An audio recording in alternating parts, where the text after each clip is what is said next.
By the mid-2000s, the Indy Racing League was in peak form as the big dogs of American open-wheel racing came back home again to compete after the split. Names like Ganassi, Penske, Rahal, and Andretti were all on center stage. All but the latter had won the Indianapolis 500, and despite coming up short in the 500 in 2004, and on the heels of a Tony Kanaan championship, which the team collected half of the race wins, Team Andretti Green seemed to be the one to beat. Dan Wheldon was coming off a stunning sophomore season himself, collecting 3 of those 8 wins. He would continue his momentum, winning 3 of the first 4 races. Sound familiar? The team even finished 1, 2, 3, 4 in the opening race at St. Pete with teammates Dario Franchitti and Brian Herta. But while Dan was taking the track by storm, Danica Mania was sweeping headlines as the month of May began. The rookie was captivating, as Danica was the first female racer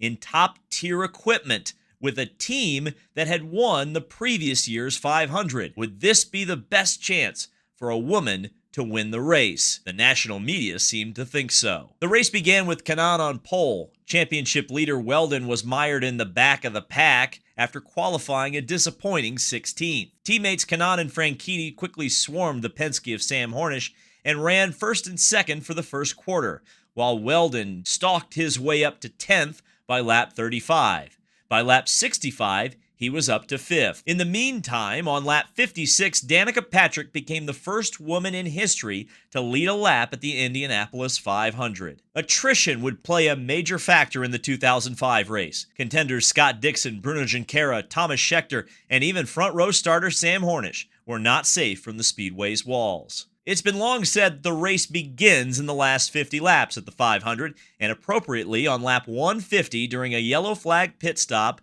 Wheldon's team put him into the lead for the first time all day.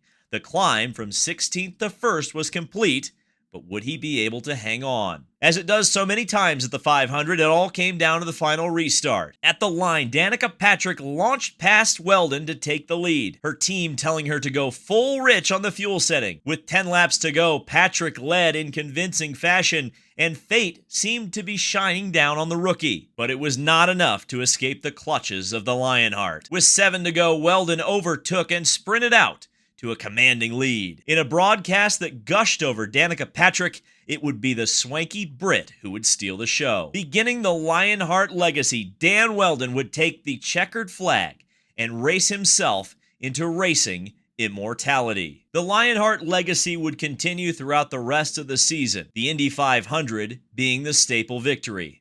Wheldon would be the champion, and very soon, he would be a fan favorite too. I want to hear the fans some more. I can't hear you. Got to scream. This is the Indianapolis 500. It's the best race in the world, so everybody's got to be happy. But these fans make this race, and you know what? So does Indianapolis.